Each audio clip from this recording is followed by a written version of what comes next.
What's up, everybody? You are listening to the Credentials Unscripted podcast. I'm your host, Matt Sterenberg, and we've got another phenomenal episode for you today. Today, we are talking with Nick Moore, Director of the Alabama Governor's Office of Education and Workforce Transformation, and he's going to share a little bit more about the work that they're doing, specifically the Alabama Committee on Credentialing and Career Pathways. And what they're doing is really cool because they're connecting all of the important stakeholders with credentialing and pathways, right? They're talking with employers, thinking about the skill and job descriptions, how they match up with the credentials that learners could earn.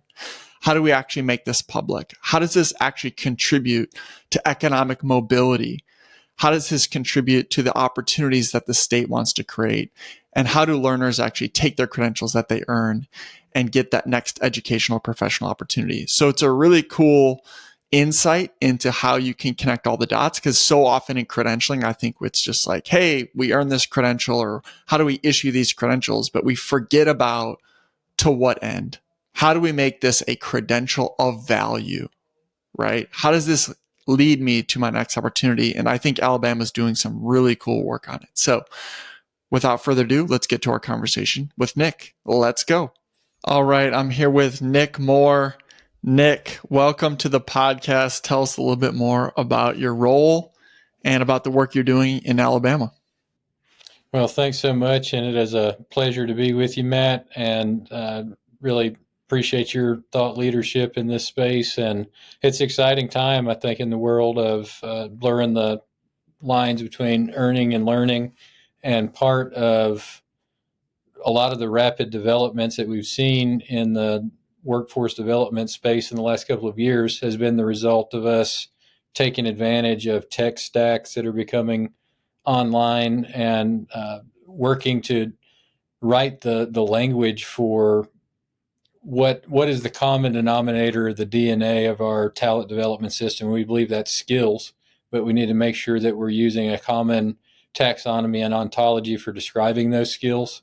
And so what we're doing is leveraging neural networks, large language models, and machine learning to take all of the discrete learning assertions that are out there that have heretofore served as proxies for learning and make it very difficult to formalize informal learning assertions, and then to break those down to their basic layers of competency statements, and then we can build those back up. And so credentials all of a sudden just become the wrapper by which we vouchsafe various bundles of competencies. And then that also opens up a way for us to disaggregate for example, a course or a degree program into various components, micro-credentials, and then bundle that back up, but also to take forms of learning that have been very hard to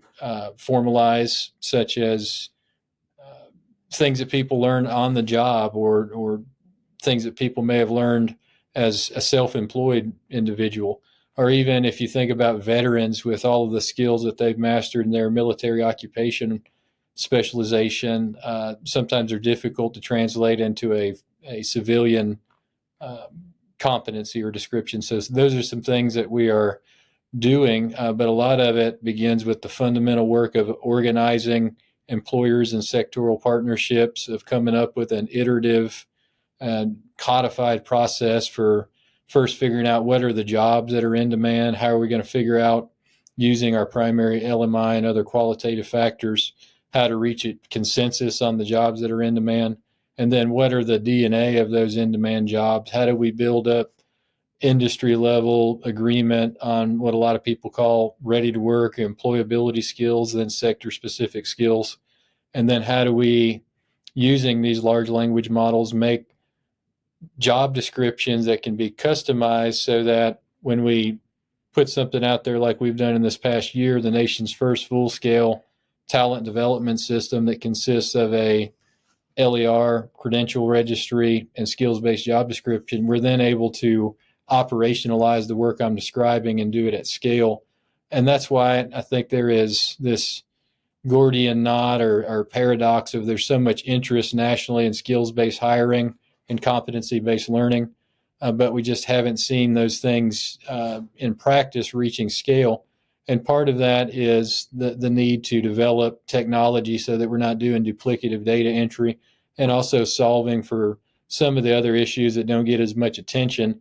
But for example, how do you make skills assessments that can validate skills but not go awry of things like disparate impact rules through EEOC? So we think we can get at that, and we're not certainly at the end, but perhaps the end of the beginning. And I think the next couple of years will, I think, flesh out the marketplace, particularly for talent systems.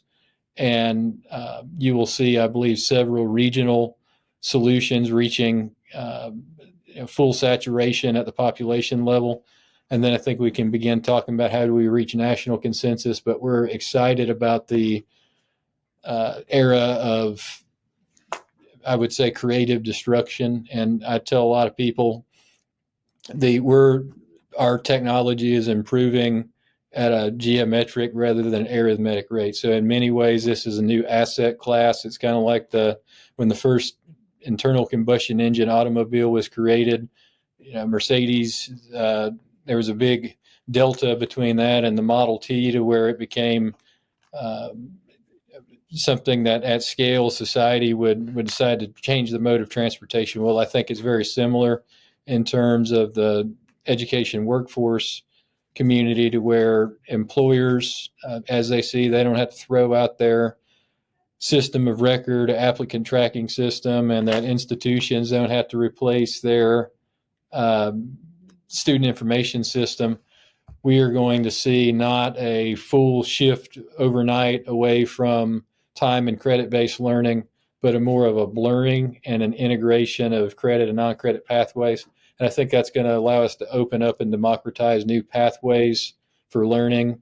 And that's what a lot of people are telling us in the post-COVID environment, is that we're not turning our back on learning or work, but we do demand new ways of learning and being able to translate, transact, and transcribe that learning in a self-sovereign, interoperable, and portable way. And so we fundamentally think that the United States is the through line of this country has been about social, economic, and geographic mobility. That, we could spend all day talking about why that is, but part of the solution on reinvigorating that type of mobility is to allow people to own their learning, and then to also have new systems of delivering workforce training that helps people to overcome benefit cliffs and other first and last dollar barriers that inhibit labor force participation. So this is not the panacea, but we think it is a necessary part of the formula for increasing our state's labor force participation rate and post-secondary attainment rate. And we feel like we've got to do those things concurrently. Just like in order to get there, we've got to scale skills-based hiring and competency-based learning concurrently. You hit on a lot of things there. And one of the things I think is really interesting about the work you're doing is the shift from 10 years ago, let's say, it was get everybody to college, right? Mm-hmm. The Lumina Foundation came out with their, I think it was like 60 by 2030. We want 60% of people to have some post-secondary credential. And that has changed a lot in the last several years, because you have a lot of people that are in a lot of debt, right? Or are underemployed, right? And I think a lot of people are just waking up and realizing, oh, the degree is not a golden ticket. And we've actually got to figure out, you mentioned proxies for learning, right? What do I actually learn once I have a degree? What do I know? And for a while, it was just bachelor's degree required. And now we're actually breaking that down and saying, what are the skills and competencies you have? How do we credential that in a different way? And the really cool thing is connecting to employment and labor. That, to me, we're so obsessed with credentialing. And this is coming from someone whose career has basically been working for a company that helps institutions credential. But we're so obsessed with credentialing that we forget about what does it lead to? Who cares? So what? But I am interested, because there's a lot of institutions that are doing this work. why is it important that states care about this? Why is it important? And what have you seen with the collaboration that you're able to do at the state level? Walk me through how you move from like pockets of excellence. How are you able to get everybody to buy in? And how does the state play a role? Because we all know that states are like laboratories for democracy, right? You're testing things out. How do we make this broad? Why is it important for states to care about this? And what are the benefits you've seen leading from the governor's office?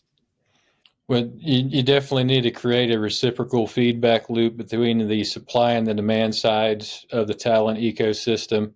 And the state is placed to be able to generate those networking effects so that we're getting away from the, build it and they will come model that we're used to, that is based more on the proclivities of accreditors and financial aid models and less about the discrete needs of employers in more of a regional or place-based setting. But it's not to say that you put the employer up on a pedestal. They're not the Oracle of Delphi, but that you do need to have a way for the needs of employers to be able to translate into program design. And so in 2019, we codified something called the Alabama Committee on Credentialing and Career Pathways. And we created a sectoral partnership for every industry, not just cherry picking five, but every one, because we feel that if we're going to make a shift or at least to better integrate informal and formal learning, credit, non-credit, that we needed to make these iterative. And one thing with employers is that we got to make it about the bottom line and show how we're going to save folks time and money, but also not waste their time. When we convene people, that they also see that there is a true deliverable that comes out of that. And so that it's not an army of bureaucrats like me in some star chamber that's telling employers, Yeah, these are the start jobs that are in doing all demand. this work without any promise of getting better talent or retaining people, all that stuff. Yeah, so that's quickly demoralizing, and that's the approach so employer involvement is not just to check the box. Demand based really mean that we're leading with them in mind, and that it is systematized, and that we're using the data models that for one example, the employers come up with the stock job description and all the competency statements that go into that, and then in the talent triad, employers throughout the state can customize that so we can see the skill shape and the nuance, how a certified production technician looks in aerospace versus shipbuilding versus automotive manufacturing. And I think the state also, and when the governor and the legislature involved in particular, can also help to have the different players involved in this work understand what success and victory looks like, and so they're not fighting for resources and relevance in a fog of war. And also it helps to keep focused on the strategy, and that's particularly a role for the governor. It's easy in state government or in any type of education workforce world for somebody to go to a conference and it's the first time they've heard of something, and now all of a sudden we're going to go in a completely different direction. So sometimes being able to stay the course, see something through implementation, requires leadership. And there's so much churn and turnover in state government and government at all levels that is definitely tough to sustain things across transitions. So I've had the privilege of working for a governor who's going to be in office for a total of 10 years by the end of her term. And that's allowed us to get a lot of deep work done that, had I had an 18-month or 2-year time horizon, like most people sitting in my role, would have been very difficult to make some of the breakthroughs that we have done. So it's leveraging that convening authority of the governor, but then also putting together a vision that can be sustained across time and administrations, and then putting the processes in place to make the interaction between employers and education and training providers meaningful, and then taking things like labor force participation and post-secondary attainment goals and not just make those an aggregate number, but making those outcomes based so that we actually tie those to, so we've broken our attainment labor force goal down across 16 special populations geographically and across sectors. and we've set targets, and we've imbued these within our combined WIOA plan so that our public workforce system, education and training provider partners, human service providers throughout the system understand what targets they need to reach and how they need to partner. And so it creates the sense of need to have a little bit more of an evangelical approach, not in the religious sense, but in the sense that in the world we're living in with tight labor markets, but also low levels of labor force participation, the era of people sitting in their office waiting for somebody to walk in the door, that doesn't work anymore. So we've got to have more virtual service delivery. We got to create trusted partnerships with communities that where we know people are that can be added to the labor force, but they need someone to be able to connect them with those opportunities. And that gets to this other paradox that every employer I talk to has open jobs, and there's a lot of people who 43% of our population who are not working or going to school, not in the labor force. But we hear from them that they don't understand where to find the jobs or the opportunities, and the employers don't know where to find the people. So there's this level of information asymmetry that permeates the system, and it creates a lot of slippage and leaks in the talent pipeline, particularly between transition points. So that's part of the reason why we created the talent triad, is to help soften some of that just wasted effort in the public workforce system in particular. And I want to make sure we define that really well for people. So the talent triad is basically your relation to employers, right? The registry, and then the learning and employment record. Is that a good summation of the triad? That's right. And so it's three solutions. That's why we call it the triad, a credential registry, so that we reduce all learning assertions into their discrete competency statements. And the same technology, that powers generative AI models helps us to power this, because we're taking any number of unstructured data, and the algorithms are trained to look at the shape of the letters, and then however an employer describes a skill, to be able to translate that into the norm competency statement, and to do that almost instantly. And then to do the same thing with transcripts or self-attested skills or your LinkedIn or Indeed profile, interoperate all that and translate that into a discrete skill statement in your LER. And that's where the match happens between the employer job description and that individual's LER profile. And it also removes a lot of the biases out of the HR process, because you're just getting matched with candidates based on their skill profile, and people aren't getting screened out because maybe they're, no one's heard of their first name before, and so on. And it also is going to help us reimagine the way that we do credit for prior learning, so that when somebody presents at intake, we can have a statewide credit articulation index that would award a certain number of credits based off of the profile of skills that someone asserts. And then it's also going to allow us to rethink the way that we do the unemployment insurance work search requirement. So rather than having to apply for 3 jobs a week, you could apply for every job that you have a competency match for within a certain threshold. And so it truly will, I think, provide the tech stack that has been needed to allow the world of work and education to communicate in terms of skills, and then to do that in a way that doesn't require everybody to do a duplicative data entry process or to have to replace their systems of record.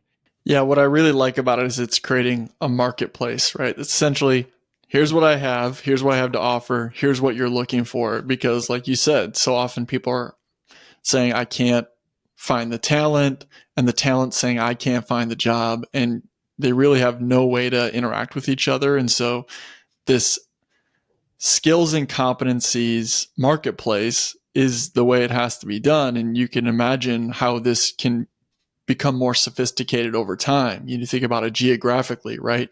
Give me everybody that has this skill and competency within this 30-mile radius with this salary requirement, someone who's willing to work for this. Because if we don't have a marketplace to exchange these things, then the credentials don't have value. There's no value if I have nowhere to exchange what I know with the opportunity that's presented. And one phrase that you, I think this was you, I'm going to attribute it to you, Nick. I think it was you. But when we spoke on a webinar a few years ago, you talked about wooden nickels. And I like history, so it always stuck out to me of just when we think about credentialing and, micro credentialing and badging is, it's a huge topic right now. But are we giving people something of value, or are we just giving them something that might feel good at the time, but they can't actually exchange for something? That to me, what are we doing if we're credentialing? And sometimes I think there's like credential inflation to a degree where we're trying to credential absolutely everything. And I'm like, well, someone has to care about this for it to mean something, right? So Yeah. I really like that methodology of it has to have value. How is this going to translate? Tell me about the salary and the income implications of this. Have you thought about, like, if I'm a learner in Alabama, do I know what, if I get these skills and competencies, what the salary expectations are? Because as I'm going on my pathway, I want to know what it leads to. Mm-hmm. How are you working that in? So I don't go and get my degree and I'm like, oh, I didn't know they only made, X salary a year. Right. How are you translating that to the learner? Yeah, that's a key point, because something that we want to end is the notion of unrestricted customer choice. We need informed customer choice. And sometimes, whether it's caseworkers or whether it's financial aid counselors or guidance counselors, I almost feel like it's their obligation to inhibit some data, because they feel like, well, maybe people would just throw their hands up in the air and say, well, it's going to take me 10 years to reach self-sufficiency. But we don't believe that. We think that the more data and the more clear of a picture you could give somebody of their options, the better. And so we don't take this deficit-based mindset. And the same thing on the employer side. We want employees to know all of their potential opportunities, and we don't want employers to fear like, oh, well, we're going to just lose all of our competition to this guy over here because he's paying a quarter more. Iron sharpens iron. And when everybody has access to better information, the employers are going to be able to figure out exactly what they need to do to be able to retain and upskill people. And you're just going to have a more nimble and loyal workforce over time. And individuals who have access to better information aren't going to inadvertently self-track into lower wage jobs. So have also built out something that works in tandem with the triad. And they're both required for intake for the public workforce system in Alabama, a benefit cliff and self-sufficiency tool called David that allows people to understand what benefit cliffs they would hit or what wage thresholds they would hit along their continuum based on their family circumstances, the pathway and job that they choose. And then we also come up with a list of valuable credentials annually that we call the Compendium of Valuable Credentials. And one of the criteria for making it on that list is to have at least a 20% wage premium over high school diploma, but that's just the floor. We want that to be much higher in most cases. And so that is I think the most pure form of accomplishing that is to make sure that we don't suppress information and that we are working as part of the career counseling and guidance process to make sure that people have as much information as possible. But it's also developing a model when we are doing training that has robust career counseling and navigation, access to post-secondary credit, high quality non-degree credentials that are mapped to the competency statements and other stackable pathways. And then, for there to be dual or concurrent post-secondary credit, but the work-based learning component is key. People that earn credentials that also participate in work-based learning are much less likely to be unemployed and are much more likely to be able to get connected directly with an employer right after completing training rather than going through a period of unemployment before they get matched up. So, we want, for that reason, we sort of tongue in cheek say that we want to go from graduation day for most students being unemployment day for them to have a more seamless transition to already be working, and then for that post-secondary transition to be much more clear. And then for adults to have better opportunities to have multiple points of entry and exit so they can complete the next bundle in their pathway, realize a wage increase, and then jump back on the workforce pathway or highway. And then whatever their terminal exit ramp is, that's up to them to decide, but they can keep going as far as they want. And then even laterally or vertically transition into another sector or opportunity. Yeah, I like that perspective too, because I think we were like, college first was the primary objective, 10 years ago, certainly. And then the shift has happened to the trades, right? And it's just like, it's going to continue to shift based on whatever's most popular. And I feel like then it became, all right, pathways. How do we put students in the right pathway? And it was, are you college, career, or military? What's your pathway? And we, in a lot of states, are trying to put students in a box. Like, what track are you on? And the problem with that is it might get you to your next opportunity, but it's not necessarily what you want to do 10 or 15 or 20 years from now. And so, yeah, you can get a high paying job if you're on the, trades pathway or the career pathway while you're in high school, but maybe you want to move into management. You want to own your own company, and there might be skills you want to. So it's just, I don't think we want to be, I think you want to have the flexibility, the stackability that you're talking about of what do I need to get at every step of the way, instead of just thinking about what my next step is. And that's the problem with a lot of the pathways conversation is, all right, I'm on the college pathway. Be like, yeah, but can we do both or can we think about what it looks like 10 or 15 years from now, instead of just thinking about it as one handshake, one transaction?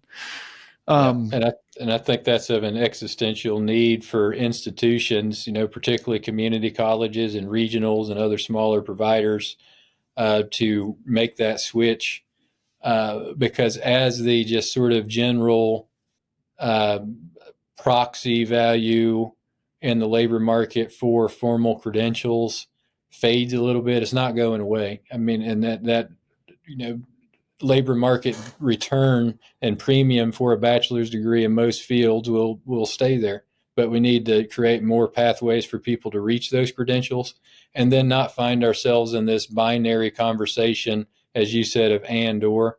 But I think blurring the lines and realizing that most people do operate in this world where it's more of a gray scale. But we need that to be able to formalize. And heretofore, it really hasn't been necessary because of that proxy value has been so strong as a signaling mechanism. And then also just the technology hasn't been there. But I think, as institutions need to have more students, it's not just a conversation about not enough 18-year-olds, but I think in the post-COVID environment, people are seeing that we've got to have, as we mentioned in the early part of our conversation, programs that are more directly connected to the labor market. And we've got to offer programs and modalities that meet students where they are, and recognizing that there's going to be a spectrum there of everything from the formal 4-year residential model to somebody earning credit through PLA and then over a period of time working their way towards a long-term certificate or degree. But I think you're absolutely right. I mean, we're going to continue to live in a world that, as we over a period of time in the next decade, shift to be more virtual service delivery, more competency-based education. That is going to happen, but it will be through a coalition of the willing. And the more that those that are writing and ideating and thinking about these things in terms of that blurring of earning and work and formal and informal learning, I think that's the sweet spot. And ultimately, I mean, if I look at my own career, if we think about our own pathways in life, this notion of a static or wooden model of progressing from one job to the next is almost as hokey at this point as the adage of, working 30 years somewhere and getting a gold watch at the end. I mean, that world is only going to be true for a very few number of people going forward. So we've got to allow people to own their learning and to translate, transact, and transcribe that, and then take that with them, and so that it's not left behind some gatekeeping mechanism that whenever I move from high school to college, that whatever system of record that they had to maintain my credentials, those need to follow me and be connected with me rather than just my institution. But we also need to be able to take your student information system and then validate those competencies instantly, so that the registrar's office isn't having to operate under two systems if we really want this idea of a talent marketplace to reach scale. Nick, I really appreciate you joining me. I learned a lot. And if you're listening to this, check out the work that Alabama's doing. Check out Credential Engine. Learn about a learning and employment records, prior learning assessment, work-based learning. You guys are really hitting on all the things that it's very comprehensive is my point. So definitely check it out, and really appreciate you stopping by the podcast. Well, thank you, sir. Appreciate your partnership. And I think y'all have got your finger on the pulse of a lot of great work happening nationally. So learn a lot by tuning in. So appreciate the opportunity to join you. So that is our episode with Nick Moore. Thanks again to him for joining us and sharing a little bit about what Alabama's doing to improve the credentialing and career pathways space. The credentials of value statement is underused, in my opinion. So often we think of just how do we credential, how do we issue tons of badges and certificates, and we have to think about to what end. What is this credential going to lead to? Does this credential have any value to an employer or to labor?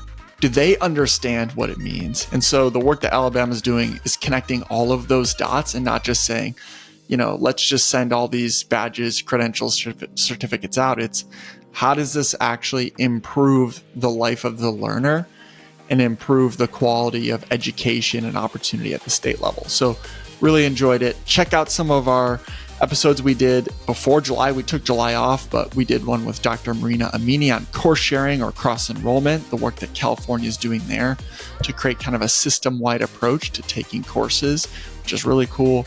We did one with Amanda Winters on skills-based hiring and some of the initiatives that states are doing there. Check those out. But really appreciate you listening. Like and subscribe. It wouldn't be a podcast if we didn't say that, but appreciate you learning with us, and we'll talk to you all real soon. Goodbye.